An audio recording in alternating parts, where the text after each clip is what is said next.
आइए सुनते हैं आज की कहानी। सवा मन सोना। ये उस समय की बात है जब देवता स्वर्ग और पृथ्वी दोनों जगह रहा करते थे। सूर्य देवता की माँ और पत्नी पृथ्वी पर रहा करती थी और वे खुद स्वर्ग में रहा करते थे। वे सवा मन कंचन सोना अपनी माँ और पत्नी को दिया करते थे और सवा मन कंचन प्रजा को। प्रजा तो सवा मन कंचन ही से खुशी खुशी गुजारा कर रहे थे, मगर सूर्य देवता की माँ और पत्नी का गुजारा नहीं हो पा रहा था, क्योंकि वे दोनों बहुत ही भोली थी। उन्हें यह भी पता नहीं था कि कंचन का क्या उपयोग होता है। जब उन दोनों की हालत बद से बदतर हो गई, तब सूर्य देवता की पत्नी ने अपनी सास से कहा, माँ जी, आपके बेटे को तो हम लोगों की चिंता ही नहीं है। यही हाल रहा तो हम दोनों भूखे ही मर जाएंगे। आप उनके पास जाकर उनसे कहिए कि वे कुछ करें। सास को बहू की बात बहुत पसंद आई। वो तुरंत ही अपने बेटे से मिलने देवलोक जा पहुंची। उस समय सूर्य देवता का दरबार चल रहा था। बुढ़िया ने द्वारपाल से कहा, जाकर सूर्य देवता से जाकर कहो कि धरती से उसकी माँ आई है। सूर्य देवता ने द्वारपाल से कहा, वे किस तरह आई हैं? द्वारपाल ने कहा, महाराज, हाल तो ठीक नहीं है। मैले कुचैले कपड़े हैं और साथ में कोई नहीं है। सूर्य देवता ने कहा, उन्हें बाग में ठहरा दो। सूर्य देवता के कहे अनुसार द्वारपाल ने वैसा ही किया। सूर्य देवता दरबार की कार्रवाई खत्म होने के बाद अपनी माँ से मिलने पहुंचे। उन्होंने पूछा, ये क्या अपनी हालत बना रखी है? सब ठीक है ना? बुढ़िया ने सूर्य देवता को डांटते हुए कहा, तू सारी दुनिया को पालता है, मगर हम दोनों सास बहू भूखों मर रही हैं। सूर्य देवता को माँ की बात सुन बड़ी हैरानी हुई। उन्होंने माँ से पूछा, क्यों माँ, आप दोनों सास बहू भूखों क्यों मरती हैं? मैं तो सवा मन कंचन पूरे संसार में बांटता हूँ और अलग से तुम्हें सवा मन कंचन देता हूँ। लोग तो सवा मन कंचन में ही सुखी व संपन्न हैं और खुशी खुशी रहते हैं, मगर तुम दो लोगों को सवा मन कंचन कम क्यों पड़ता है? भला तुम उस कंचन का क्या करती हो? माँ बोली, अरे बेटा, क्या बताऊं, हम तो उसे हांडी में उबाल कर पीते हैं। सूर्य देवता को अब जाकर सारा माजरा समझ में आया। वे हंसते हुए बोले, माँ, आप भी इतनी सीधी हैं कि मैं क्या कहूँ।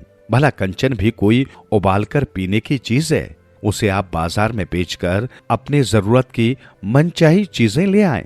इससे आप दोनों के सारे दुख दूर हो जाएंगे। बेटे की बात से संतुष्ट हो माँ खुशी खुशी लौट आई। जिस समय सूर्य देवता अपनी माँ को ये सारी बातें बता रहे थे, उस समय उनकी पत्नी भी मधुमक्खी के रूप में वहां मौजूद थी। सूर्य देवता की बातें सुन वो अपनी सास से पहले घर आ गई। उसने तुरंत जाकर बाजार में कंचन बेच दिया और खाने का सामान, आटा, दाल, चावल, घी, शक्कर, तेल और जरूरत की सभी चीजें खरीद ले आई। कुछ देर बाद जब माँ वापस आई तो घर का बदला रूप देख बड़ी हैरान हुई। उसने बहू से पूछा, ये सब कैसे ले आई, कहाँ से लाई? बहू ने मासूम बनते हुए कहा, कंचन बेचकर ले आई। माँ जी, आपके बेटे ने क्या कहा? सास ने कहा, बहू, उसने जो कहा था वो तो तूने पहले ही कर दिया। अब सास बहू के दिन बड़े आराम से बीतने लगे। किसी भी चीज की उन्हें कमी न रही। अब तो उनसे लक्ष्मी समेटी नहीं जा रही थी। इतनी बेहिसाब दौलत देख वे दोनों घबरा गईं। बहू ने सास से कहा, माँ जी, पहले हम पेट भर भोजन और तन ढकने को कपड़े तक को तरसते थे। अब इतनी धन संपत्ति है कि हमसे संभाली नहीं जाती। इसका उपयोग कैसे करें? ये क्यों ना आप अपने बेटे से ही पूछ आती। बहू की बात मान सास अपने बेटे सूर्य देवता से मिलने स्वर्गलोक पालकी में बैठकर नौकर चाकर साथ ले चल पड़ी। इस बार भी बहू मधुमक्खी बनकर उससे पहले ही वहां पहुंच गई थी। माँ ने वही पहुंचकर द्वारपाल के जरिए अपने आने की खबर भिजवाई। द्वारपाल ने सूर्य देव को जाकर ये सूचना दी, महाराज, आपकी माताजी आई हैं। सूर्य देवता ने पूछा, मेरी माँ किस तरह आई है? द्वारपाल ने कहा, महाराज, वे बड़े राजसी ठाट बाट से आई हैं। सूर्यदेव ने कहा, जाओ, उन्हें महल में ठहराकर उनकी खूब खातिरदारी करो और माँ से कहना कि हम अभी थोड़ी देर में आते हैं। द्वारपाल ने सूर्य देवता की माताजी को महल में ठहरा दिया और महल के नौकर चाकर उनकी सेवा में लगा दिए। सूर्य देवता अपना काम खत्म कर माँ से मिलने पहुंचे। उन्होंने माँ से पूछा, अब तो आप लोगों को किसी चीज की परेशानी नहीं है? इस पर माँ बोली, बेटा, अब हमें कोई परेशानी नहीं है। अब तो हमारे पास इतना धन है कि हमसे संभाले नहीं संभलता। तू ही बता, हम इस धन का उपयोग कैसे करें? हमारी तो कुछ समझ में नहीं आ रहा है। अपनी माँ की बात सुनकर सूर्य देवता मुस्कुराए और बोले, मेरी प्यारी भोली माँ, ये भी कोई समस्या है? धन को खर्च करना तो बड़ा ही आसान है। खाने पीने के बाद जो बचे उससे तुम दान पुण्य करो, कुएं, बावड़ी खुदवाओ और धर्मशालाएं बनवाओ। ऐसे कई काम हैं जिन पर तुम बड़ी आसानी से धन खर्च कर सकती हो और लोगों का कल्याण भी कर सकती हो। मधुमक्खी बनी बहू पहले से ही वहां पर मौजूद थी। वो सारी बातें सुन तुरंत अपने घर गई और सदाव्रत खोल दिया। धर्मशालाएं, कुएं, बावड़ी आदि का काम शुरू करवा दिया। सास जब घर लौटी तो बहू ने पूछा, माँ जी क्या हाल है आपके बेटे के, और उन्होंने क्या कहा? सूर्य देवता की माँ ने घर के बदले रंग ढंग को देखकर कहा, बहू जो कुछ उसने बताया था तू तो पहले ही कर चुकी है।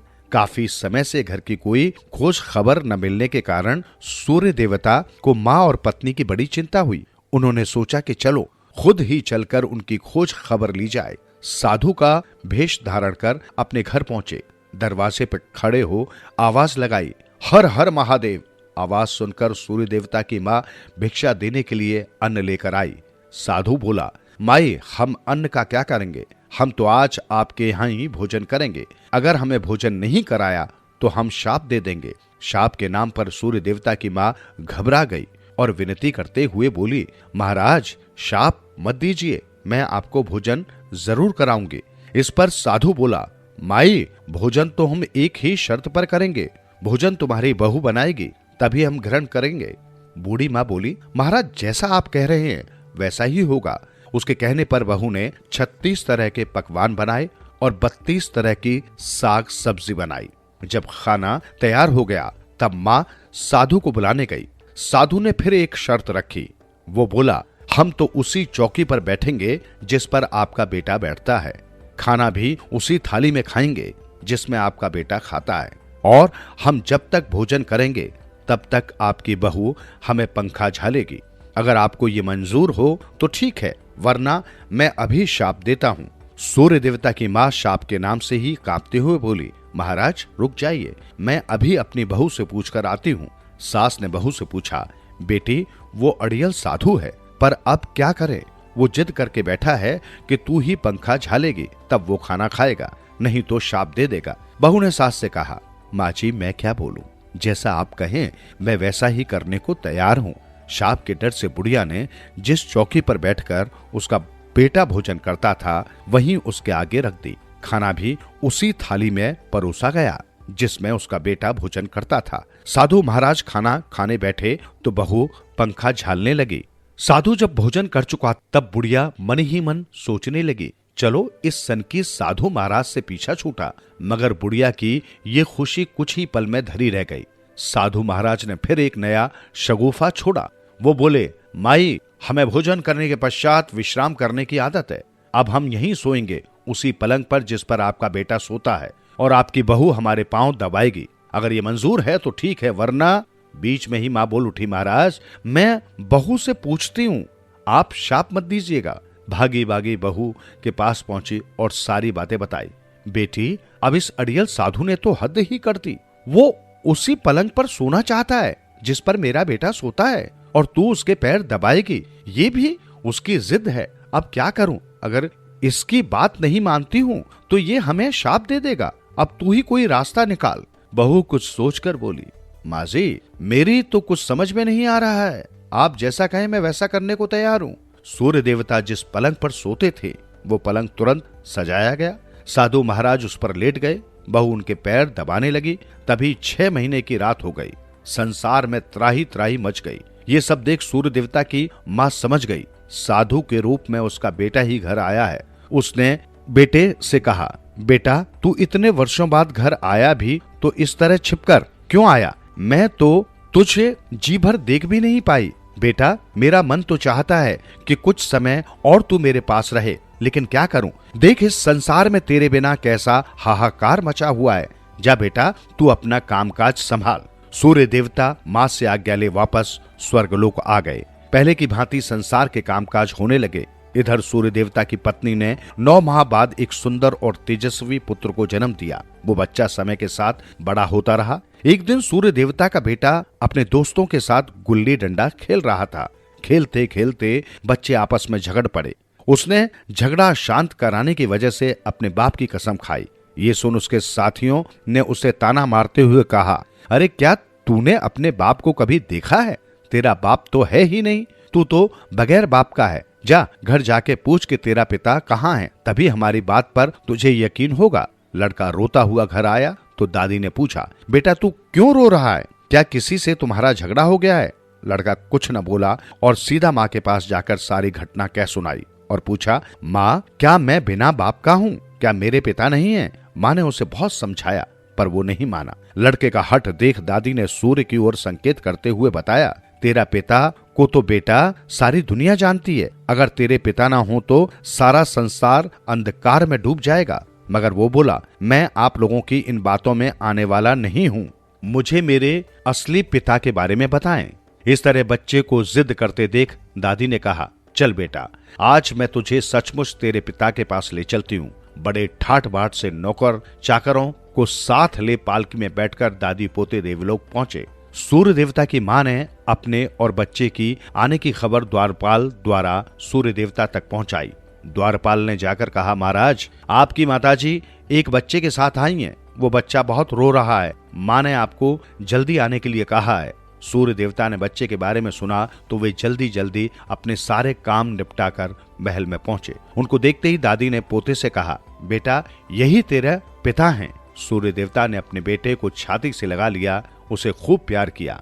बालक अपने पिता से मिलकर बहुत खुश हुआ, उसका रोना बंद हो गया। उस दिन से सब सुख चैन से रहने लगे।